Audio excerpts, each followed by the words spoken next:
सीखने के लिए उनके पास चलते हैं।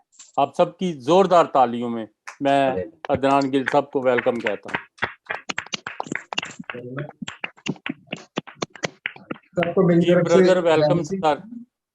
Thank you very much sir. सबको मेरी तरफ से जय मसीह की, प्रेज द लॉर्ड। मैं उम्मीद करता हूँ कि आप सब लोग खैरियत से हैं और जितने दिन गुजरे हैं उस दौरान आपने कुछ ना कुछ याद रखा होगा कि जो हम सीख रहे हैं यशायाह के ऊपर। हम यशायाह के किस टॉपिक पे बात कर रहे हैं अभी, किसी को कुछ याद है?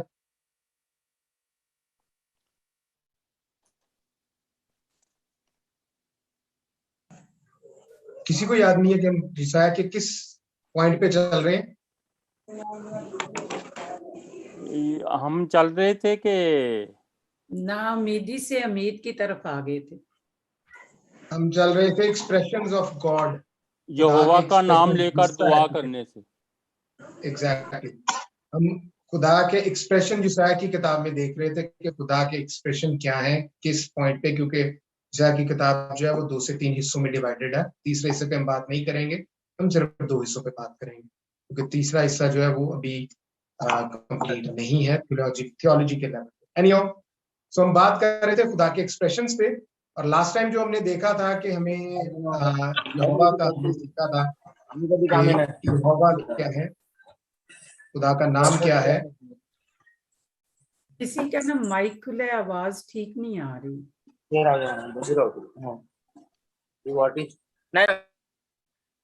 क्या मेरी आवाज ठीक नहीं आ रही है आपको? जी वो बंद हो गया, वो विनोद भाई का माइक खुला हुआ था। Alright, it's okay, no problem. तो हम देख रहे थे खुदा के एक्सप्रेशंस यशायाह की किताब में, आइजिया की किताब में, कि एक्सप्रेशंस खुदा के क्या हैं। और हम शुरू से ही देखते हैं कि यशायाह हमें नाउम्मीद नजर आता है, लेकिन ऐसा नहीं है कि नाउम्मीदी है इस किताब में, हमें उम्मीद भी नजर आती है। लेकिन अगर हम पहले चैप्टर्स पे देखें तो खुदा हमें जो है इस्राएल का कद्दूस यहोवा जजमेंट करते नजर आते हैं, हमें जजमेंट नजर आती है। और जजमेंट क्यों नजर आती है? क्योंकि जब यशायाह की एंट्रेंस होती है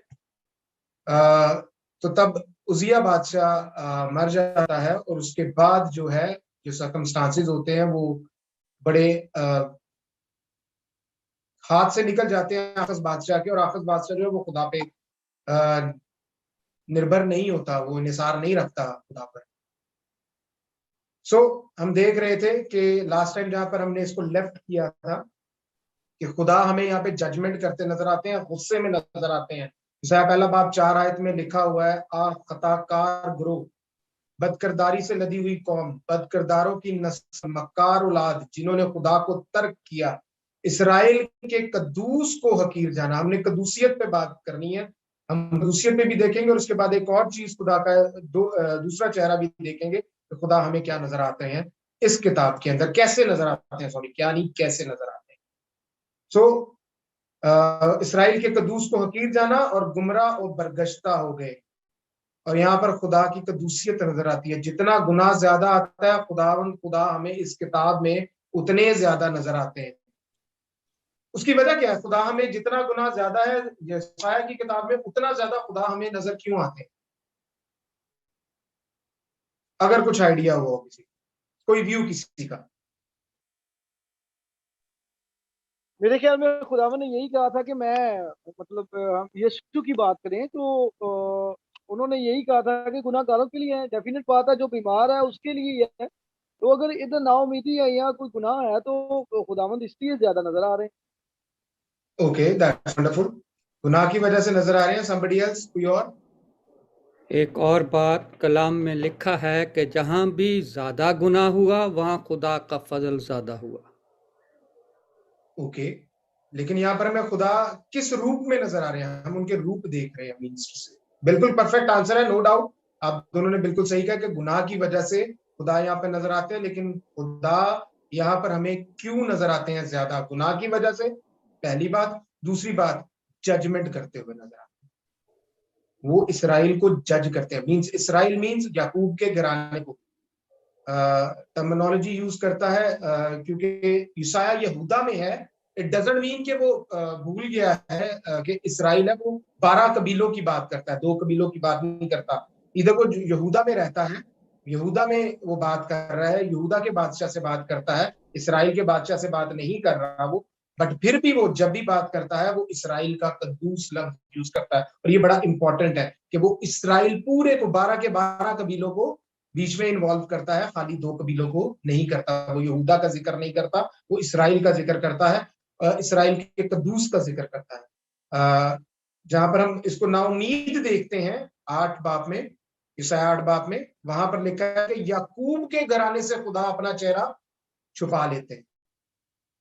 सो वो याकूब का घराना इस्तेमाल करता है, इसराइल का कद्दूस सारे इसराइल को वो साथ लेता है, क्योंकि हमें मालूम है कि 2 सल्तनतें हैं, 2 किंगडम्स हैं, एक इसराइल है साउदर्न, और नॉर्दर्न जो है वो किंगडम है यहूदा की।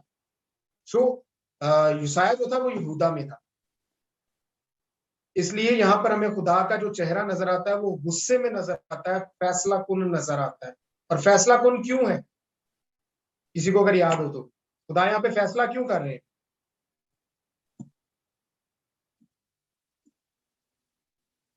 एकदम से हम देखते हैं यूसाया की एंट्रेंस है, यूसाया की बुक का ओपन पेज है, फर्स्ट चैप्टर है, फर्स्ट उसकी वर्स है, उसमें यूसाया का इंट्रोडक्शन थोड़ा सा मिलता है, उसका नाम मिलता है, उसकी जीनियोलॉजी मिलती है, उसके बाद आगे चलते हैं तो खुदा इंसान को गधे से भी और बैल से भी बदतर बोलते हैं। अगर आप 4 आयत से ऊपर चले जाए तो आपको अंदाजा होगा कि खुदा इंसान को कहते हैं, यानी इसराइलियों को specially, it's belong to the Israelites, कि वो उन्हें गधे से भी बदतर करार देते हैं। कोई आइडिया क्यों खुदा ने ऐसा किया कि डायरेक्ट फैसले पे हमें नजर आ रहे हैं वो? Any idea? हम पीछे सारी तफसील लेकर आए हैं, कोई व्यू किसी का? यकदम से ईसाया की किताब में ओपनिंग स्टेटमेंट ही जजमेंट है, कसूर बता के, क्योंकि उजिया के दौर में, बादशाह उजिया के दौर में वो कोढ़ी हो गया था, खुदा के घर में उसने गुनाह किया था, उसको उसी वक्त कोढ़ हो गया, वो सेपरेट हो गया। आखिर उसका बेटा जो था वो देखता था सब कुछ, मगर वो बुत परस्ती में बहुत आगे था, वो खुदा को नहीं पहचानता था। इस वजह से खुदा हमें यहाँ पर जजमेंट करते हुए नजर आते हैं।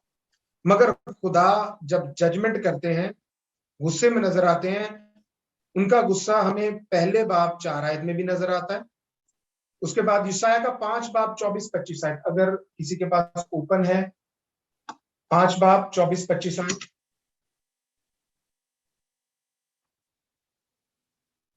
और 24-25 जी प्लीज, अगर पढ़ देते हैं आप। बस जिस हाँ जी, तरह बस आग जिस भूसे तरह को आग खाती है और जलता हुआ फूस पैदा करता है, उसी तरह उनकी जड़ पोशीदा होगी और उनकी कली गठ की तरह उड़ जाएगी, क्योंकि उन्होंने आज की शरीयत को तर्क किया और इसराइल के कद्दूस के कलाम को हकीर जाना। 25th इसलिए verse। खुदावन का कहर उसके लोगों पर भड़का और उसने उनके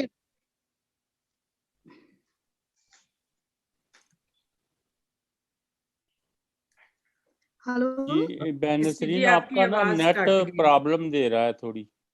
okay, I can read that. इसलिए खुदावन का कहर उसके लोगों पर भड़का और उसने उनके खिलाफ अपना हाथ बढ़ाया और उनको मारा। चनाचा पहाड़ कांप गए और उनकी लाशें बाजारों में गलाजत की मानद पड़ी हैं, बावजूद उसका कहर टल नहीं गया, बल्कि उसका हाथ हनूज बढ़ा हुआ है। तो हमें यहाँ पे नजर आता है कि खुदा उनके गुनाह की वजह से उनपे जजमेंट दे रहे हैं ओपनिंग स्टेटमेंट में ही। और जो हमें एक्सप्रेशन यहाँ पे खुदा का नजर आता है वो इसराइल के कदूस का आता है, यहूदा के खुदा का नहीं आता है, इसराइल का कदूस है। कदूस पाक जात, पाकीजा, होली गॉड। सो खुदा इसराइल का कदूस हमें यहाँ पे नजर आता है। और यही एक्सप्रेशन इसराइल का कदूस जो है, यही एक्सप्रेशन हमें आगे भी मिलता है 5 बाब 19 आयत में भी, 30 बाब 11 आयत में भी, और 31 बाब पहली आयत में भी इसराइल का कदूस का कॉन्सेप्ट मिलता है कि इसराइल का कदूस खुदा है, पाक, पवित्र, पाकीज़ा खुदा है। और खुदा की आंख गुनाह को नहीं देख सकती है। यसाया खुदा 30 बाब ने में की वर्ष और 31 बाब की 30 बाब 11 आयत, वहां पे भी एक्सप्रेशन हमें इसराइल के कद्दूस का मिलता है। 31 बाब 1 आयत में भी सेम पैटर्न हमें मिलता है कि इसराइल का कद्दूस, इसराइल के कद्दूस के खिलाफ गुनाह हुआ। यसाया यहाँ पे पूरी कौम को जो है वो पॉइंट आउट करता है। वो किसी एक कबीले या दो कबीलों को या एक टेरिटरी को नहीं, वो पूरी टेरिटरी जो इजराइल की है प्लस यहूदा की है, सारों को कोट करता है।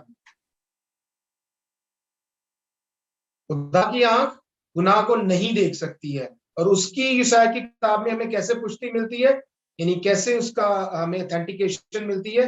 6 बाब में, अगर यशाया की 6 बाब में चला जाए, जब वो मसीह के साथ बात करता है और खुदाए रूह, खुदा के पाक रूह और यीशु सब मौजूद है, ट्रिनिटी मौजूद है और ट्रिनिटी उससे बात करती है, तब यहीं पे 6 बाब में उसकी 5 आयत में लिखा हुआ कि तब मैं बोल उठा कि मुझ पर अफसोस, मैं बर्बाद हुआ, क्योंकि मेरे होंठ नापाक और नजिस लब लोगों में बसता हूं, क्योंकि मेरी आंखों ने बादशाह देखा। सो यसाया यहाँ पे अपने इकरार कर रहा है खुदा के सामने खड़ा होकर कि मैं नापाक हूं। उसके बाद क्या होता है जब वो इकरार करता है, when he says, when he declares कि मैं नापाक हूं और नापाक लोगों में बसता हूं, तब एक सराफीम, यानी कोई ऐड करना चाहेगा? तब एक सराफीम जगवेदी से, मजबा से कोयले लेता है और उसके मुंह पर लगाता है। दैट मीन्स कि ही रेज्ड हिज माउथ, उसने उसका मुंह खत्म कर दिया। आग जलाती है बेसिकली, और वो शिकायना में है, और वहां पर जो आसमान पर या हेवंस पे जो भी आग यूज होती है, that is not the burning, वो जलाती नहीं है, that is Shekinah. So we already had discuss Shekinah के बारे में डिस्कस कर चुके हैं, सो मैं उस पर नहीं जाऊंगा। लेकिन वो आग, that means in the sense के उसके गुनाह धोकर साफ कर दी गई। जब कोई चीज जब आग किसी चीज को लगती है, वो उसको भस्म कर देती है, टोटली खत्म कर देती है। दैट मीन्स के यसाया के गुनाह सारे साफ हो गए और उसका मुंह साफ हो गया, होंठ साफ हो गए। फिर खुदा की आवाज आती है उसको कि कौन जाएगा, देन ही स्पीक्स। जब हम साइलेंस में जाते हैं तब खुदा बात करता है, वैसे ही जैसे एलिया के साथ। ना जलजले में था खुदा, ना आंधी में था, ना आग में था, ना तेज हवा में खुदा नहीं थे। खुदा किस में थे? स्मॉल विस्पर, बिल्कुल एक हल्की सी आवाज में, हवा की आवाज, हल्की सी, लाइट सी। एलिया को तब मालूम हो जाता है कि खुदा इसमें। साइलेंस में हम खुदा की आवाज सुन सकते हैं, खुदा हमसे बात करते हैं। किसी को आइडिया है कि खुदा कैसे बात करते हैं? आपके लिए असाइनमेंट है कि फाइंड आउट करके लाएं कि बाइबल कैसे बताती है कि खुदा इंसान से बात करते हैं। Alright, that would be the assignment for you guys, कि आप लोगों ने ये फिगर आउट करना है, बाइबल में से ये बताना है कि खुदा के कलाम में कहां पर लिखा है कि खुदा इंसान से बात करते हैं। कैसे लिखा हुआ? बड़ा क्लियर लिखा हुआ है, मैं आपको हिंट दे दूं। सो खुदा सरगोशी में एलिया से बात करते हैं, सेम एज इट इज। यसाया भी खामोश है, वो बोलता नहीं है, वो बिल्कुल नहीं बोलता है, और खुदा फिर बात करते हैं। फिर वो जवाब देता है कि मैं जाऊंगा, I will go on behalf you, behalf of you. So खुदा के बिहाफ पर वो बात करने के लिए आता है। और 5 से 6 में मिलता है कि उसने अपने गुनाह का इकरार किया और जो उसको बख्श दिया गया, और फिर वो बोलने के काबिल हुआ। खुदा हमारे भी गुनाह इसी तरह माफ करता है। यसाया की किताब उसके 43 बाब और उसके 25 आयत में लिखा हुआ है कि खुदा कहते हैं कि मैं अपने नाम की खातिर से तुम्हारे गुनाहों को मिटा देता हूं और तुम्हारी खताओं को याद नहीं करता। दुनिया के अंदर 4300 से ज्यादा मजहब, 4300 ज्यादा रिलीजन्स है। क्रिश्चियनिटी की बहुत सारी यूनिकनेसेस में से एक यूनिकनेस ये है कि आप जब अपने गुनाह का इकरार करते हैं तो खुदा आपको मुआफ कर। इट्स लाइक कि आप क्लासरूम में हैं और आपको एग्जाम दे रहे हैं और आपकी शीट गंदी होगी और आप शीट लेके एग्जामिनर के पास जाते हैं, उसको बोलते हैं sir I had make this mess on this sheet, मैंने इस शीट को खराब कर दिया, गंदी हो गई है, मुझे नई शीट दे दे। आपका एग्जामिनर आपको शीट देगा और बोलेगा कि बेटा दोबारा इसको गंदा नहीं करना वरना मैं शीट नहीं दूंगा। जब हम खुदा के पास जाते हैं ना और इकरार करते हैं कि मैं गुनाहगार हूं और मसीह के लहू को मांग के हम मुआफी मांगते हैं, तो खुदा भी हमारी उस जिंदगी की शीट को साफ कर देते हैं। खुदा के रूह की एक बहुत बड़ी ब्लेसिंग है हम पर कि वो हमारे गुनाहों को दोबारा रिमाइंड नहीं करवाते, रिकॉल नहीं करवाते। Never ever, once you declare from your mouth, जब आपने अपने मुंह से इकरार कर दिया, दैट्स इट, और उसको तर्क करना लाजिम। That is the one of the uniqueness of the Christianity कि आपको मुआफी उसी वक्त मिल जाती है। Then you have to write on a new sheet of your life, अपनी जिंदगी के फिर आप दोबारा से लिखना शुरू करते हैं ब्लैंक, और खुदा हमेशा हमें मुआफ करता है। शायद की किताब में लिखा है कि तुम्हारे गुनाह चाहे कितने भी किरमजी की ना हो, मैं बर्फ की मानी धोखे साफ कर दूंगा। सो खुदा मुआफ करने में कादिर है। सो इसराइलियों को भी खुदा ने वक्त दिया, लेकिन इसराइली बाज नहीं है। फिर खुदा की जजमेंट नजर आती है। इस सारे एरिया में पहला चेहरा जो हमें खुदा का नजर आता है ओपनिंग स्टेटमेंट में, वो एज अ जज नजर आता है। खुदा हमें जज, खुदा इसराइल को जज कर रहे हैं उसको। सो खुदा की जजमेंट नजर आती है। दूसरे सेक्शन में जो खुदा का चेहरा नजर आता है हमें इस किताब के अंदर, वो चेहरा नजर आता है अगर हम यशाया की किताब में, यशाया में 41 बाब 14 आयत निकालिएगा। आई होप आपके पास ओपन होगा, अगर किसी बहन भाई के पास पहले से ओपन हो जाता है तो प्लीज पढ़ सकता है। 41 चैप्टर 41 अध्याय और उसकी 14 आयत। रासा ना हो ऐ मेरे याकूब, ऐ इस्राएल की कलील जमात, मैं तेरी मदद करूंगा, खुदावंद फरमाता है। हाँ, मैं जो इस्राएल का कदूस और तेरा फिदिया देने वाला हूँ। आमीन। तो यहाँ पर खुदा हमें रिडेम्पशन देते हुए नजर आते हैं, निजात देते हुए नजर आते हैं, मुआफ करते हुए एज अ सेवियर नजर आते हैं। सो खुदा यहाँ पर उनका एक्सप्रेशन सजा के बाद, हम इसके बाद जब देखेंगे तो फिर हम देखेंगे कि खुदा ने ऐसा क्यों किया, रिडेम्पशन पे खुदा ने क्या किया, हम वो भी देखेंगे।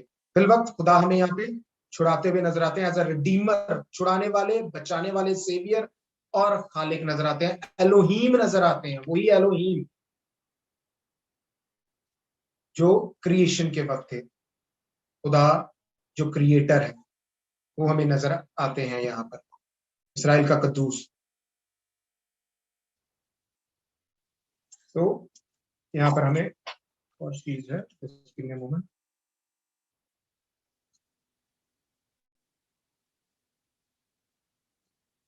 खुदा जज के साथ हमें रिडीमर भी नजर आते हैं, छुड़ाने वाले भी नजर आ रहे हैं। और यशाया के 41 बाब की ही 20 आयत में मैं पढ़ देता हूं, तू बहुत सी चीजों पर नजर करता है पर देखता नहीं, कान तो खुले हैं पर सुनता नहीं। खुदा उनको पसंद आया कि अपनी इस ताकत का शेर को बुजुर्गी दे और उसे काबिल ताजीम बनाए। हमें खुदा नजर आता है कि तू बहुत सी चीजों पर नजर करता है पर देखता नहीं। क्यों? क्योंकि खुदा ने सब कुछ बनाया है और हम उस पर नजर नहीं करते हैं। इसराइल भी तब नजर नहीं करता था। इसराइल सारा जो है वो बुत परस्ती में चला गया, क्योंकि बादशाह भी उनका आकस जो था वो खुदा को कबूल नहीं करता। जब हम 7 बाब में यूसाया में देखते हैं कि यूसाया जो है वो डायरेक्टली अपने बेटे मेहर शलाल के साथ जाता है आकस के पास, तो वो खुदा के कलाम को नहीं सुनता। वो कहता है नहीं, वो भरोसा करता है शायद असूर पर ही। इस वजह से खुदा जो है इसराइल से टोटली, यानी यहूदा से भी, इसराइल से भी टोटली नाराज है। लेकिन वो फिर भी रहीम खुदा है, वो रहम करना जानते हैं और हम रहम की तरफ बढ़ते नहीं है। इसराइली जो है वो भी रहम की तरफ नहीं जाते, क्योंकि खुदा है कदूस, खुदा है निजात देने वाला खुदा है। यशाया 43 बाब 14 से 15 आयत में मिलता है कि इसराइल का कदूस निजात देने वाला है। इसराइल का कदूस क्या है? शायद 43 बाब 14-15 आयत, यहाँ पर वो रिडीमर हमें नजर आता है, रिडीमर है, निजात देना, सेवियर है, हमें निजात देता है, छुड़ाता है। और 15 आयत में लिखता है, मैं खुदावंद तुम्हारा कद्दूस, इस्राएल का खालिक, तुम्हारा बादशाह।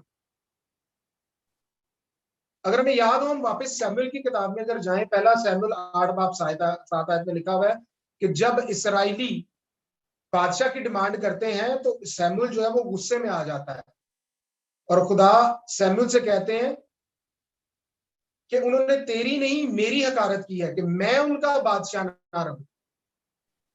सो खुदा किसके बादशाह हैं? यशायाह की किताब में हम बात कर रहे हैं, अभी हम ओल्ड टेस्टामेंट में हैं। किसके बादशाह हैं? इसराइल के। और इसराइल क्या कह रहे हैं कि खुदा हमारा बादशाह नहीं, हमें नया बादशाह चाहिए जी। और यशायाह की किताब में 15 में लिखा है, मैं खुदावंद तुम्हारा कद्दूस, इसराइल का खालिक, तुम्हारा बादशाह हूं। वो खालिक है, इसराइल का खालिक है। खुदा जो है वो खालिक की सूरत में नजर आ रहे हैं और खालिक जो है उसने पैदा किया है, उसने फिदिया दिया है। यशायाह 47:4 में लिखा हुआ है, हमारा फिदिया देने वाले का नाम रब्बुल फाज यानी इसराइल का कद्दूस है। फिदिया देने वाला कौन है? खुदा, जो इसराइल को अब बचा रहे हैं। पहले वो जजमेंट कर रहे थे, अब वो रहम कर रहे हैं। खुदा हम पर भी रहम करते हैं इसी तरह जिस तरह इसराइल पर रहम कर रहे हैं। खुदा को एहसास है कि मेरी कौम है, मेरा वादा है। We have heard the story, हमने वो स्टोरी जो ब्लेसिंग की स्टोरी थी, ऐदो पैमा की स्टोरी थी, वो हम पैदाइश में देख कर आए, जो कॉन्टिन्यूसली चल रही है इसराइल के साथ टिल नाउ, जब तक दुनिया है वो चलती रहेगी, क्योंकि खुदा अपने वादों में सच्चे खुदा है। सो पहले हमें खुदा एज अ जज नजर आ रहे हैं, फिर एज अ क्रिएटर नजर आ रहे हैं, बादशाह नजर आ रहे हैं, निजात देने वाला नजर आ रहे हैं। 54 बाब 5 आयत में भी ये सारी चीजें एक साथ मिलती हैं कि इसराइल का कद्दूस है खुदा, खालिक है खुदा, फिदिया देने वाला है, रब्बुल अफवाज है। 54 बाब 5 आयत में हमें ये सारी चीजें मिलती हैं। सो वो खालिक है। जब तक हमारे अंदर जिंदगी तब तक नहीं आती है जब तक हम इंटरनली अपने आप को मार नहीं देते हैं, अपनी पुरानी इंसानियत को छोड़ नहीं देते। इसराइल भी अगर अपनी पुरानी इंसानियत को छोड़ देते तो खुदा माफ करने में कादिर होता है। वो वक्त देते हैं इंसान कि इंसान अपनी राहों से मुड़ जाए। इसीलिए उसने अपने अंबिया को भेजा इसराइल में कि वो जो है खुदा पर ईमान लेकर आए। सो खुदा के हमें दोहरे चेहरे नजर आते हैं। कैसा? एक जज, एक रहीम खुदा, निजात देने वाला खुदा, बादशाह खुदा हमें नजर आता है। क्योंकि खुदा इसराइल को अपना पलौठा कहते हैं, खरूज की किताब में कि इसराइल मेरा पलौठा है। 4 बाब 22 आयत में इसराइल मेरा पलौठा है, बेटा कहते हैं उसको। सो हमें ये दो अंदाज खुदा के नजर आते हैं इस किताब में। तीसरा एक बड़ा इंपॉर्टेंट जो है वो एक्सप्रेशन नजर आता है खुदा का, और वो एक्सप्रेशन है यशायाह 45 बाब 15 आयत में। वो 8 बाब 17 आयत में भी वही एक्सप्रेशन है कि खुदा कहते हैं कि मैं यकूब के घराने से अपने आप को छुपाता हूं, पोशीदा करता हूं। यशायाह 45 बाब 15 आयत में भी है, अगर कोई निकालता है तो।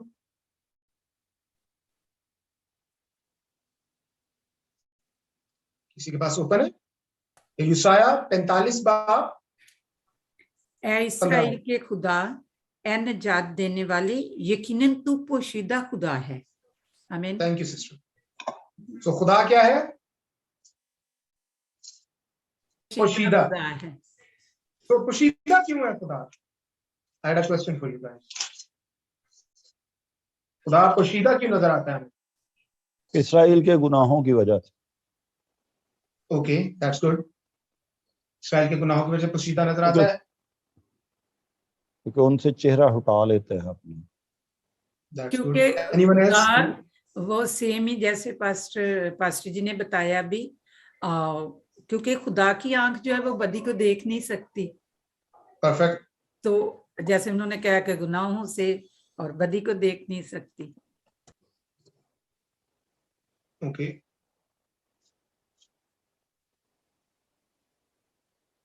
ठीक हो गया। 8 बाब 17 आयत में भी लिखा है कि जो अब याकूब के घराने से अपना मुंह छुपाता है, मैं भी खुदावंद की राह देखूंगा जो अब याकूब के घराने से अपना मुंह छुपाता है। सो खुदा यहाँ पे हमें पोशीदा नजर आते हैं, हिडन। पर अगर पुराना यादनामा सारा ही देख लो तो खुदा हिडन ही नजर आते हैं, सिवाय मूसा के और एलिया के। सम वेयर अबाउट्स में हमें नजर आते हैं, एंजल ऑफ गॉड नजर आता है, एंजल ऑफ लॉर्ड सॉरी, पुराने यादनामा में। मेरा स्टिल सवाल है, खुदा पोशीदगी में क्यों है? खुदा तो तब भी पोशीदा हो गया जब यीशु मसीह ने जान दी, तो उसने कहा कि तब भी एक मंजर जब गुनाह मसीह पे लाद दिया गया तब भी पोशीदा हो। बिल्कुल ठीक। इसके अलावा कोई और? क्योंकि मैं पुराने टेस्टामेंट में सिवाय 2 लोगों के और किसी के ऊपर रिवीलिंग नहीं देखता कि खुदा अपने आप को रिवील करते हैं, एक्सपोज करते हैं। क्योंकि वो से भरा है, और जब मूसा ने कहा था कि मुझे अपना चेहरा दिखाओ, तो वो उसकी पीठ को भी नहीं देख सका था, क्योंकि वो जलाल और हशमत से भरा हुआ खुदा है। Okay, any other view? खुदा ने खुद इन पर अपना चेहरा जलवागर फरमाया है। ये इनकी ख्वाहिश जो थी वो इतनी लायक नहीं थी कि खुदा ने खुद इंसान को बताने के लिए, ताकि मेरे गवाह हों, वो ये ना कहे कि ये बेदेखे नामालूम खुदा की इबादत करते हैं, प्रस्तश करते हैं। मालूम खुदा हुआ। सर आई थिंक सर जी, मेरे ख्याल में आपने 3 से 4 कंडीशन जो हैं इधर खुदावंद की बताई हैं आपने। तो जो चीज पोशीदा है वो ही अपने आप को इस तरह स्टेप बाय स्टेप और मुख्तलिफ तरीके से अपने आप को जाहिर कर सकती है। जो एक दफा मेरे ख्याल में जो एक दफा वो शो हो गई है, तो वो तो सामने आ गई है ना मेरे ख्याल में। तो ये 3-4 आपने खुदावंद की सिफात बताई हैं, तो वो पोशीदा है, उसे जान नहीं सकते तो वो पोशीदा है ना, मेरे ख्याल में ये चीज है। मददगार भी है, वो गुस्सा भी कर रहे हैं, वो जलाली भी हैं, वो सब कुछ है। मतलब वो उसको फोकस नहीं कर सकते, एक आइडिया नहीं दे सकते वो कि क्या है। यहाँ तक आगे आके कुछ और है, वो सिस्टम कुछ और आ गया ना। यहाँ तक जो बात हो रही है मेरे ख्याल में मेरे दिल में ये आ रहा है। Okay, that's good, alright. फिर भी वी गॉट सम व्यूज। इसके अलावा परवेज साहब सही पहुंचे हैं, जिन्होंने अभी मैसेज किया। डोंट नो कि वो आई थिंक सो जॉब पर हैं या कहीं पे जी, मैं देख रहा हूं, जॉब पे ही हूं। तो ईडन गार्डन की जब खुदावंद जाहिर हुआ था, उसके बाद खुदावंद ने फिर अपना परफेक्ट आंसर यही है, क्योंकि मैंने लिख दिया था। हाँ जी, बिल्कुल। परवेज साहब का जवाब बिल्कुल परफेक्ट एंगल पर है कि जब खुदा आदम से बात करते थे गुनाह से पहले, वो डायरेक्टली खुदा से बात करता था, लेकिन जब उसने गुनाह किया तब ही खुदा पोशीदगी में चले गए। तो बात तो वही आ गई ना कि खुदा की आंख बदी को नहीं देख सकती, बदी की वजह से खुदा ने अपना चेहरा छुपा लिया। तो चलिए, एंड ऑथेंटिक हो गया। ये आपका पॉइंट वैलिड है, ये गलत नहीं है। सर एक्चुअली बात यह है कि वो पकीज़गी का दौर था जब खुदावंद आदम से बात करता था, पकीज़गी के दौर में। उस वक्त गुनाह दुनिया में नहीं आया था। जवेद साहब भी कुछ कहना चाह रहे हैं। हाँ जी, ये ना पोशीदगी जब न्यू टेस्टामेंट में आती है तो हमें पॉजिटिव वे में भी नजर आती है कि तेरा खुदा जो पोशीदगी में है वो तुझे अजर देगा। तो ये पॉजिटिव सेंस में भी इस्तेमाल हो रही है। सर ये है ही positive sense after the scene, ये है ही पॉजिटिव सेंस, क्योंकि मगर पादी साहब इंसान ने खुद मुंह छुपाया है खुदा से। इंसान खुद छुप गया है खुदा से, फिर उसकी आंखें नापाक होगी तो खुदा को वो देख नहीं सकता। खुदा तो जाहिर है। सर अगर बिल्कुल आपकी बात ठीक है, मैं इसको थोड़ा सा सपोर्ट करूंगा कि जिस हेवन के ऊपर लूसीफर ने गुनाह किया था, खुदा ने वो जगह भी छोड़ दी। He changed his जो उसका तख्त है वो उसने चेंज कर लिया। इस हद तक खुदा पाक है। हम उसकी कदूसियत देखते हैं कि यहोवा लिखते हुए लोग डरते हैं, इस्राएली डरते हैं, वो नहीं लिखते। हालेलुया, बेहद पाक है। कोई नापाक आंखों से नहीं देख सकता। ठीक है कि वहां से बागे अदन से ये सिलसिला चलता है कि खुदा पोशीदा है, और मजे की बात यह है कि खुदा पोशीदगी में ही रहते हैं। हमें जो फेक गॉड्स नजर आते हैं उनकी अपीयरेंस है, अपीयरेंस आपको नजर आती है, इन द मटेरियलिस्टिक फॉर्म में गॉड्स नजर आते हैं आपको खुदा जो है लोगों के वो फिजिकल अपीयरेंस में नजर आते हैं, लेकिन खुदा यहोवा हमारा वो हमें नजर नहीं आता, वो पोशीदा ही रहते हैं ब्रदर, क्योंकि इसीलिए क्योंकि मुकाशफे में लिखा है 21 के 22 आयत में कि वो पहली बार खुदा के चेहरे को देखेंगे, बाप के चेहरे को देखेंगे। आज भी खुदा अपने बेटों से जो मसीह में पैदा हुए हैं उनसे बात करता है, रोया में बात करता है, कलाम से बात करता है, मगर चेहरा नहीं दिखाता।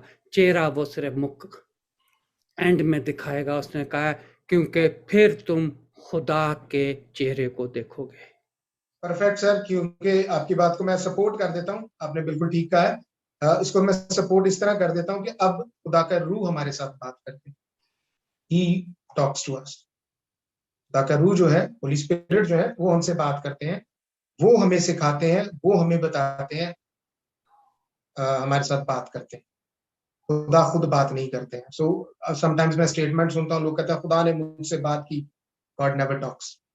खुदा का रूह आपको सिखाता है हमेशा। क्योंकि मुकाशफे में जितनी है वो कहता है कि सुन रूह कलीसिया को क्या कहता है, जितने साथ आते हैं रूह है, रूह कलाम करता है। आप सही फरमा रहे हैं सर। यूहन्ना की अंजील 14 बाब में ही यीशु ने कह दिया था कि भाई मैं जाता हूं, मेरे बाद दूसरा मददगार आएगा, वो तुम्हें सिखाएगा, वो तुम्हें बताएगा, तुम्हें याद दिलाएगा कि मैंने क्या कहा। सर आपने यहाँ पे फेक गॉड का जिक्र किया है, इसको जरा थोड़ा सा क्लियर कर दे, मुझे कुछ समझ नहीं आई। उसी तरह भी चल रहे हैं फेक गॉड्स हमें कैसे मिलते हैं। 45:16 निकालिएगा।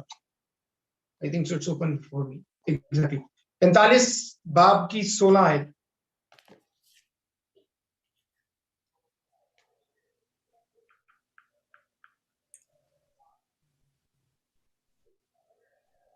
बुत बनाने वाले सबके सब पश्चिमान और सरपसपा हो गए, और वो सबके सब शर्मिंदा हो गए।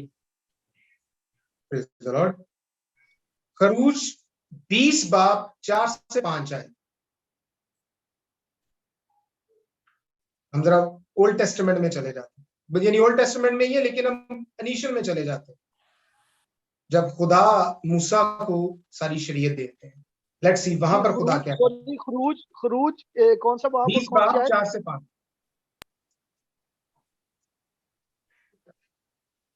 तू अपने लिए कोई तराशी हुई ना बनाना, ना किसी चीज की सूरत बनाना जो ऊपर आसमान में या नीचे जमीन पर या जमीन के नीचे पानी में है। तो उनके आगे सजदा ना करना और ना उनकी इबादत करना, क्योंकि मैं खुदावंद तेरा खुदा गयूर खुदा हूँ, और जो मुझसे अदावत रखते हैं उनकी औलाद को तीसरी और चौथी पोस्ट तक बाप दादा की बदकारी की सजा देता हूँ। आमीन।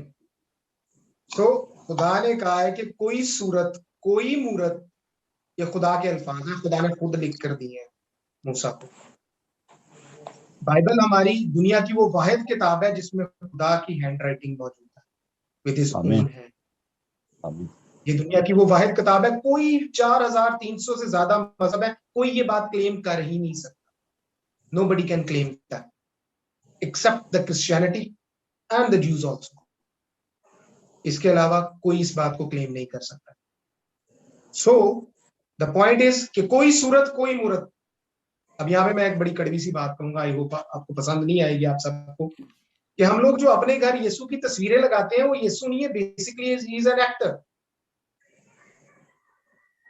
हाँ, सलीब हमारे लिए जो है वो निजात, क्रॉस हमारे लिए निजात, but a dummy you put on the cross, that is something you disobey the law of God।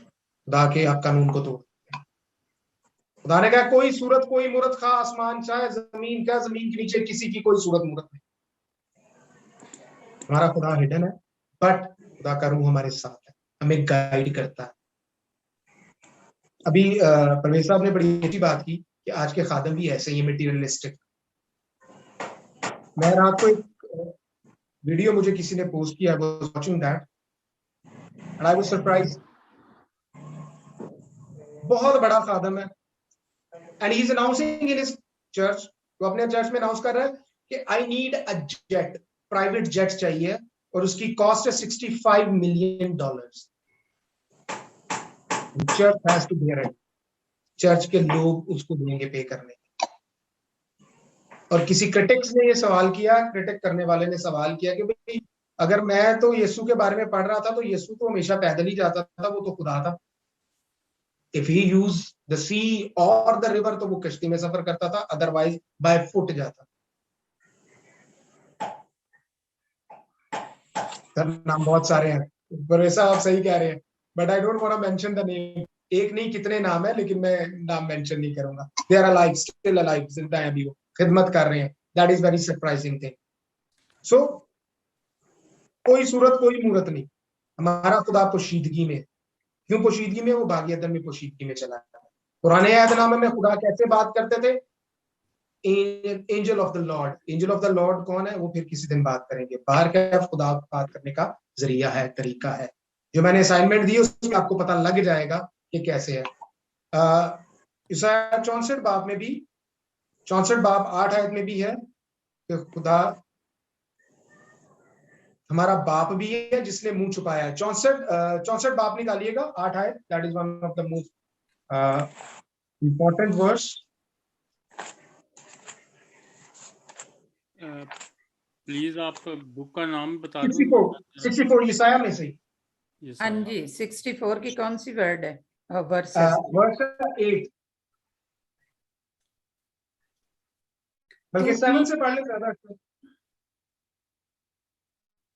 और कोई नहीं जो तेरा नाम ले, जो अपने आप को आमादा करे कि जब तुझसे लिपटा रहे, क्योंकि हमारी बदकिरदारी के सबब से तू हमसे रुपोश हुआ और हमको पिघला डाला।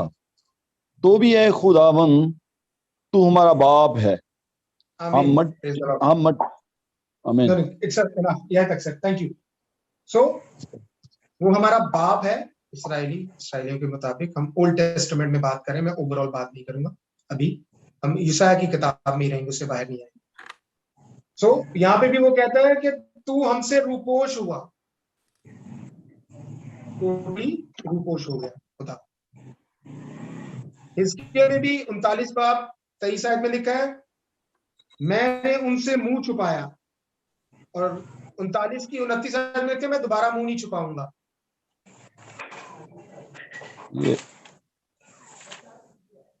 ये पादी साहब वही बात हो गई कि खुदा ने आदम की बदी की वजह से रुपोश हुई। बिल्कुल एग्जैक्टली, वो बिल्कुल वही स्टेटमेंट है कि जब हम जेनेसिस में जाते हैं, genesis basically it's not a book, ये एक छोटी सी किताब नहीं है, ये इनिशियलाइजेशन है ऑफ ह्यूमन सिविलाइजेशन का। ज्योग्राफिकली, फिजिकली, हर चीज उससे इनिशिएट होती है। बहुत ज्यादा डॉक्ट्राइन्स है जेनेसिस की किताब में जो हम उस पे गौर नहीं करते हैं, बट हैं। एनीहाउ, सो रियाज साहब, आपको एंड पे क्वेश्चन आंसर सेशन में मैं आंसर करता हूँ। सिस्टर कैथरीन, मेरे पास कितना टाइम है? ओवर, क्योंकि मैं इसको कंपाइल करूंगा। टाइम तो आपका हो गया, खत्म हो गया हुआ है, लेकिन आप कर दें इसको। Let me conclude it. आज इस टॉपिक को हम खत्म कर लेते हैं, नेक्स्ट टाइम जो है फिर हम नेक्स्ट टॉपिक पे चलेंगे। सो खुदा ने हमसे मुंह छुपाया। फेक गॉड्स की बात करते हैं तो वो सारी बुत परस्ती में आते हैं और उनके खुदा उनसे बात नहीं करते हैं। हमारा खुदा हमसे बात करता है आज के दौर में भी, रूल कुदस के वसीले। और जैसे कि विलियम साहब ने बिल्कुल ठीक कहा है कि ग्रेट वाइट थ्रोन जजमेंट पे हम लोग जो है खुदा को देखें।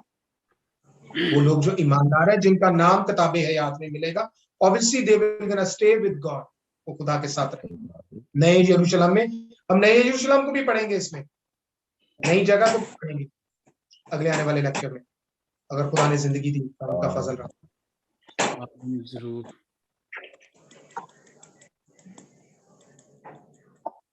सो खुदा के हमें डिफरेंट चेहरे ईसाया में नजर आते हैं। खुदा हमें जजमेंट करते भी नजर आते हैं, खुदा हमें क्रिएटर भी नजर आते हैं, खुदा हमारा फिदिया दे के निजात देते हुए भी नजर आते हैं इसराइलियों के साथ। उसके अलावा खुदा में पोशीदा नजर आते हैं। पोशीदा के अलावा खुदा फिर भी ख्याल करते हैं। He is a redeemer, saviour, वो प्यार करता है हमसे, और इस बात के लिए हम खुदा का शुक्र करते हैं। आमीन। अब तक किसी का कोई क्वेश्चन?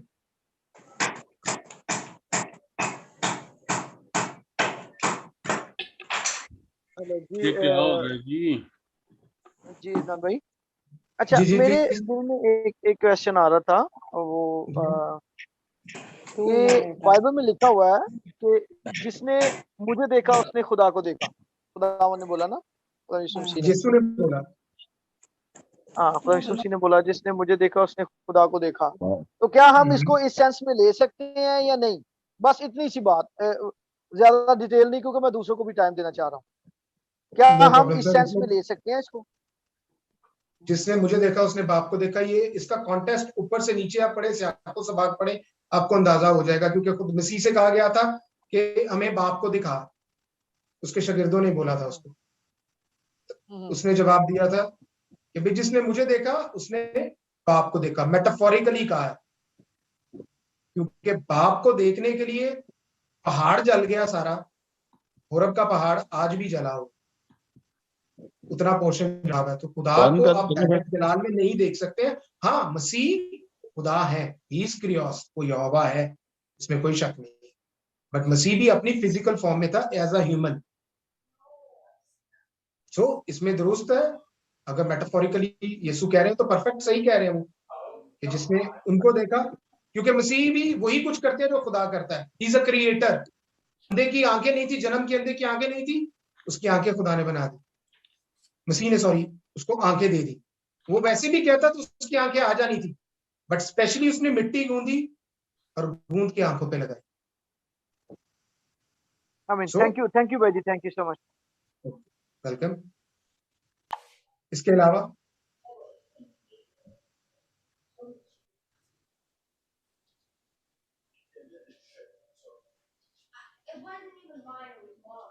रियाज साहब का रिटर्न क्वेश्चन एक आया था कि भी मूसा की कब्र का है। मूसा की कब्र किसी को भी नहीं पता। बाइबल इस बात की पुष्टि करती है कि मूसा की कब्र के बारे में किसी को भी नहीं पता। उसकी रीजन, अगर मूसा की कब्र मालूम होती तो मेरे ख्याल से दुनिया की दो बड़ी कौमें, दुनिया की दो बड़ी कौमें वो मूसा के पीछे ही रहती। ये मेरा व्यू है, मेरा पर्सनल व्यू है कि अगर उसकी कब्र के बारे में मालूम होता तो दुनिया की तीन बड़ी कौमें, नॉट दो, सॉरी मैं भूल गया एक और, ज्यूज, मुस्लिम और क्रिश्चियनिटी। पर क्रिश्चियनिटी तो तब होनी नहीं थी ना, अगर मूसा होता तो ना मसीह आते ना क्रिश्चियनिटी होती। इस वजह से आई थिंक सो, मेरा व्यू है, पर्सनल व्यू मेरा है ये, कि खुदा ने उसकी कब्र के बारे में नहीं मालूम। सेकेंडली, वो शख्स खुदा के रूबरू रहा है।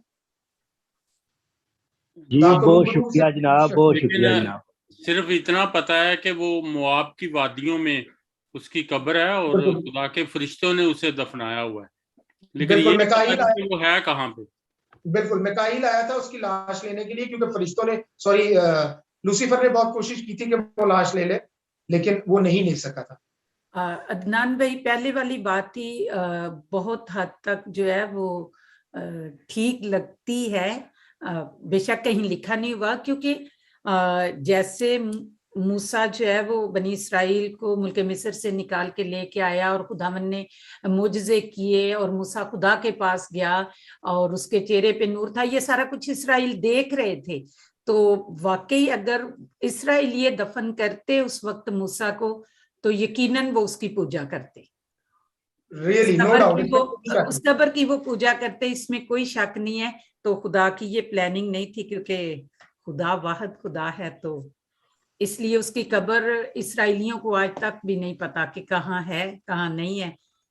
तो बिल्कुल, ये खुदा ने वाकई ही राज में रखा हुआ है, अपने राज में रखा हुआ है, ताकि ऐसी कोई नौबत ही ना आए। इसमें और एक बहुत बड़ा राज है कि अगर मुकद्दस मूसा की कब्र होती तो मुकद्दस एरिया के साथ वो आसमान से ना आता और लोगों को मालूम होता वो तो उस कब्र में पड़ा, कब्र खुली नहीं तो वो कैसे ऊपर आया, क्योंकि मुकद्दस एरिया तो ऊपर उठा लिया गया, उसकी कब्र ना होने के वजह से ज़माने को मालूम नहीं हो सका। इसलिए भी ये बात को बहुत गहराई से देखें तो ये भी एक बड़ा इसमें राज है। यह बहुत बड़ी ये बात है, कभी सोच में नहीं आया। बाकी तब तो इसराइलियों को यकीन हो गया कि मूसा आसमान पर है, मुकद्दस मूसा जो है ना, उसकी कब्र नहीं है, जब उन्होंने देखा कि वो तो आसमान से बातें कर रहे हैं। वो आसमान से आए। बिल्कुल सही। जी परवेज भाई, आप कुछ बोल रहे थे पीछे। मैंने हालेलुया कहा है भाई साहब के साथ इत्तेफाक करते हुए, क्योंकि बाइबल में यही लिखा है कि जब मूसा और एलिया खुदा के साथ थे, जब पतरस ने कहा कि हम 3 डेरे बनाएं, और इसके साथ मैं लिख रहा था कि क्वेश्चन ओनली ऑन स्टडी, जो पहले बीच में दूसरे क्वेश्चन आगे छोटा सा शॉर्ट आंसर, और अबाउट द स्टडी में यही बात कर रहा हूँ। Thank you. बिल्कुल, अगर आज के लेक्चर के हवाले से कोई है question, feel free to ask. अच्छा अदनान भाई, आपने वो एक ना मेंशन किया था कि खुदावन ने अपना वो जो जगह थी वो भी चेंज कर दी। बिल्कुल, जब वो मिलते थे ना उनको। बिल्कुल। तो क्या उसके बारे में थोड़ा सा बता सकते हैं? अभी टाइम अगर है तो। अगर आप तालमुद का मुताला करें तो वहां पे बकायदा लिखा हुआ है खुदा ने वो आसमान छोड़ के चेंज कर लिया था, वो तख्त की जगह जो आसमान की थी उसको ही चेंज कर लिया। आपको 3 आसमान नजर आते हैं करंटली। पहला आपका ये सफेयर जो ऊपर नजर आता है ब्लू कलर में, उसके बाद स्पेस, सेकंड आसमान में स्पेस, जहां पे आपकी सारी प्लैनेट्स आपको नजर आते हैं, आपकी गैलेक्सी नजर आती है सारी, कितनी सारी यूनिवर्स की गैलेक्सीज में से हमारी गैलेक्सी एक गैलेक्सी है, वो सेकंड आसमान है। तीसरा आसमान वो जिसका जिक्र पौलुस करता है, यकायक मैं तीसरे आसमान में फिरदौस में चला गया, मैंने एक शख्स को जानता हूं जो रूह में वहां चला। So that is the haven. उसकी डायमेंशन क्या है, नोबडी नोस। नहीं तो वो तीसरे आसमान पे प्रेजेंटली खुदावंद का तख्त है। बिल्कुल, प्रेजेंटली तीसरे आसमान पर है। अच्छा, उसकी डायमेंशन क्या है, nobody knows. Pastor Shahzad actually ये कहना चाह रहे हैं कि अगर अभी तीसरे आसमान पर खुदावंद का तख्त है तो यू सेड के तख्त की प्लेस जो है खुदावंद ने चेंज की, राइट? तो वो पूछना ये चाह रहे हैं दैट मींस कि वो सेकंड पर थे पहले। अच्छा, इट मींस कि वो थर्ड पे चले गए। हम 7 आसमानों की भी बात सुनते हैं, 7 लेयर्स जरूर है, 7 आसमान नहीं। अच्छा तो जी फिर तेरी दुआ 7वें आसमान, मां दी दुआ 7वें आसमान ते पहुंच जाती है। ये फिर एवं ही गल मैं जो सुना कहंदे ने मां दुआ करे ते 7वें आसमान ते पहुंच जाती, आसमान ते है ही कोई नहीं, ते 7वें ते कितने ब्रदर माता दी कैथरीन आगे चल के माता दी पहुंच दी बुआ जी, माता दी पहुंच दी। मैं एक बात कहूंगा ब्रदर मेरी आवाज आ रही? जी जी आप बोलिए। कि आपने अभी कहा कि तालमूद में यूं लिखा हुआ है, तो जब हम कट हो गया, समझ नहीं आया। हेलो कि अभी आपने कहा है कि तालमूद में ये लिखा हुआ है, तो एज ए बाइबल स्टूडेंट होते हुए आप जब मसीह में हैं, जब आप मसीह में हैं, आप जब नए मखलूक हैं, तो जो तालमूद है, जब आप तालमूद को स्टडी करते हैं तो उसमें तो जो इस्राएली हैं, जो old 5th century 8th century में, उनके बहुत से उन्होंने स्टडी करके जो कानून बनाए वो उसमें ऐड हैं। तो हम तो अपनी मसीहत से बहुत कंट्रोवर्शियल हो जाएंगे उस तालीम से और मसीह तालीम से। तो जब हम सर मैं प्लीज कैरी ऑन ये कहते हैं कि वो तीसरे आसमान पे, दूसरे आसमान पे था, तीसरे आसमान पर चला गया, ये तालमूद में आपको मिलेगा। आपको जो मसीह की जो बाइबल है और जो नया ऐदनामा में ये आपको ये चीजें नहीं मिलेगी। वेरी सिंपल है। अगर हम पादी साहब इस बात को अगर एक मिनट में ये खत्म हो जाती बात, जब उस जगह को बदल ही दिया गया, आदम ही को हवा को ही निकाल दिया, तो जगह बदल गई, बात बदल गई, सारी बात खत्म हो गई। सिंपल है। बेसिकली स्टार्टिंग में मतलब इतना तो इसमें डिटेल में जाने की जरूरत ही नहीं है कि उसको वो जगह बदल दी गई, चलो भी इधर नहीं रहना, बस खत्म। तालमुद का थोड़ा कॉन्सेप्ट बता दूं। तालमुद दो किस्म की है, एक बाबली तालमुद है और एक यरूशलेम की तालमुद है। ये दो किस्म की है, लेकिन आपको हिस्ट्री जो है वो तालमुद से ही मिलती है। पुराना अहदनामा इसराइलियों के लिए था, वो बाकी नेशंस के लिए नहीं था। बाकी नेशंस के लिए जो है वो गॉस्पेल आई है, यानी नया अहदनामा जो है वो सारा बाकी सारी दुनिया के लिए आई है। असली स्टेक होल्डर्स जो है वो ज्यूज हैं पुराने अहदनामे के। We are not the stakeholders properly. हाँ, अगर आप पैदाइश नहीं पढ़ते आपको रेवल्यूशन समझ में नहीं आता, मुकाशफा समझ में नहीं आएगा। जब तक आप ओल्ड टेस्टामेंट कंप्लीट नहीं पढ़ेंगे आपको नए अहदनामे की समझ नहीं आएगी। That is the key as per my view. मेरे ख्याल से सारे जितने भी बड़े स्कॉलर्स हैं सबका व्यू यही है। हाँ, तालमुद में हमें मिलता है कि खुदा ने क्या किया, कैसे किया। That was written in Hebrew, किसी दौर में वो इब्रानी में लिखी गई। तो परवेज साहब ने बड़ी अच्छी बात की है कि डायरेक्शन है ओल्ड टेस्टामेंट से न्यू टेस्टामेंट में। ये बात सही है। बिल्कुल आप सही कह रहे हैं। एक्चुअली विलियम भाई बात ये थी कि हम लोग अभी स्टडी कर रहे हैं पुराने अहदनामे की, तो उससे सीख के हैं तो हम नया मखलूक, क्योंकि हम खुदावंद में आए, हमने यीशु को अपना शख्सी निजात दहिंदा कबूल कर लिया है, हम नई मखलूक है, हमारे लिए नया आसमान होगा, नई जमीन होगी, नया यरूशलेम होगा। लेकिन ये जो अभी स्टडी है ये सीखनी भी जरूरी है ताकि आगे हम जाके इसको मजीद सीख सकेंगे नए अहदनामे में जब जाएंगे तो। बिल्कुल, नेक्स्ट जो हमारा लेक्चर है वो इसी पे ही है, नया आसमान नई जमीन। उसके बारे में हम थोड़ा सा देखेंगे कि वो कौन सी है, कैसे है, किस तरह है। नेक्स्ट में ज्यादा मजा आएगा, मुझे तो ज्यादा मजा आएगा नेक्स्ट से जो स्टार्ट होगा। I will enjoy personally. Anything else? ख्याल बहुत सारी बातें हो गई। अब इतनी बात, अब खत्म करने के बाद अब इतने मुकाशवात को भी Thank you very much. God bless you. मेरी तरफ से I'm done from my side. Thank you. God bless everyone. Okay. God bless you. Thank you brother. Thank you. खुदावंद आपको बरकत दे। Thank you sir. और खुदावंद के शुक्रगुजार हैं कि खुदावंद ने हमें एक अच्छा प्रीचर, अच्छा खादम दिया हुआ है जिससे हम सीख रहे हैं। आमीन। और खुदा करते हैं। तो आए हम आज की सारी शुक्रगुजारी के लिए हम खुदावंद खुदा के हुजूर झुकते हैं और दुआ मांगते हैं। Hallelujah, hallelujah, hallelujah, praise the Lord. खुदा के बेटे यीशु तेरा शुक्र करते हैं। हमारे दरमियान गार्लैंड विलियम भाई हैं, हम उनके साथ मिलकर शुक्रगुजारी की दुआ करेंगे कलाम की स्टडी के लिए और सारी इबादत के लिए।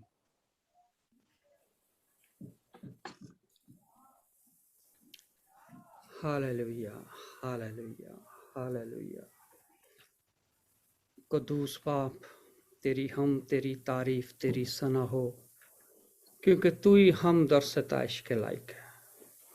कोई और खुदा नहीं है, कोई और बचाने वाला नहीं है, क्योंकि कलाम में लिखा है कि बहुत से खुदा हैं मगर तू जिंदा खुदा है। हालेलुया। तू जो फरमाता है वो चीज हो जाती है बाप। तूने ही फरमाया और आसमान बना, तूने ही हमें पैदा किया है और इस वक्त के लिए भी तेरा शुक्र करते हैं बाप, जो तूने हमारी जिंदगी में हमें बख्शा कि हम मिल बैठकर तेरे कलाम पर गौर करें, उससे सीखें और तुझ में बढ़ते चले जाएं बाप। और जब तक पाक रूह का मसा इंसान की जिंदगी में नहीं आता है बाप, वो तेरे भेदों को जान नहीं सकता, वो तेरे कलाम को समझ नहीं सकता, उसकी रूहानी आंखें खुल नहीं सकती हैं बाप। मैं तुझसे मिन्नत करता हूं कि हमको पाक रूह से मामूर कर दे आए खुदा, कि हम तेरे भेदों को जान सके, तेरी मर्जी को जान सके। हमें कभी ना छोड़ आए खुदा, जितने आज यहाँ जमा थे जूम मीटिंग पे, ऐ बाप मैं उनके लिए तेरी बरकत मांग लेता हूँ। हमारी कमजोरियों को दूर कर आए खुदा, हमें रूह को, हमारी रूह को तैयार कर, क्योंकि तू आने वाला है खुदा। हम में से कोई रहावा ना हो खुदा, और इस ग्रुप को है खुदावन अपने जलाल के लिए इस्तेमाल कर और बढ़ाए खुदावन, ताकि जो लोग इस कलाम को सुनते हैं आए खुदावन वो बच जाएं, क्योंकि तेरा कलाम जिंदगी है आए खुदावन। जो उसको सुनता है, जो उसे कबूल करता है, वो हमेशा की जिंदगी पाता है खुदावन। बिशप महबूब के लिए बड़ी बरकत मांगते हैं, सारे इंतजामिया के लिए तेरी बड़ी बरकत मांगते हैं। और जब हम दोबारा मिले आए खुदावन, हमें फरोतियन से एक दूसरे के साथ मिले, हलीम करके हम एक दूसरे के साथ मिले, हर एक को दूसरे को अपने से बेहतर जानकर मिले आए खुदावन, ताकि तेरे नाम को जलाल मिले आए खुदावन।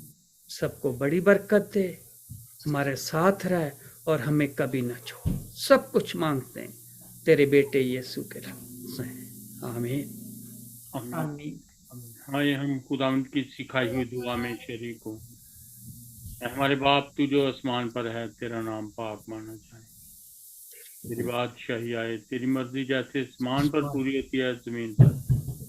हमारी रोज की रोटी आज हमें बख्श दे, जिस तरह हम अपने कर्जदारों को माफ कर, तू भी हमारे कर्ज हमें माफ कर, हमें आजमाइश में ना ला बल्कि बुराई से बचा, क्योंकि बादशाही कुदरत जलाल हमेशा तेरे हैं, आमीन। अब हमारे खुदावंद यीशु मसीह का फजल, खुदा बाप की मोहब्बत, पाक रूह की रफाकत और शराकत दुनिया के कुल ईमानदारों के साथ, खुदा के खादमों के साथ, इस कलीसिया के साथ, सारी जूम मीटिंग, जितने भी जूम मीटिंग पर हैं, इन सब के साथ, जो हमें ऑनलाइन यूट्यूब पे देख रहे हैं, फेसबुक पे देख रहे हैं, उन सब के साथ, इसराइल और यरूशलेम के साथ, अब से लेके हमेशा हमेशा तक हो। आमीन आमीन। खुदावंद में आप सबकी सलामती हो। खुदावंद आपके आमीन। आप सलाम। जी, थैंक यू जी, God bless you. Thank you जी, गॉड ब्लेस यू। अभी ना वो जो लाइव सवाल बंद जवाब करते थे हैं। वो तो हो गए हैं।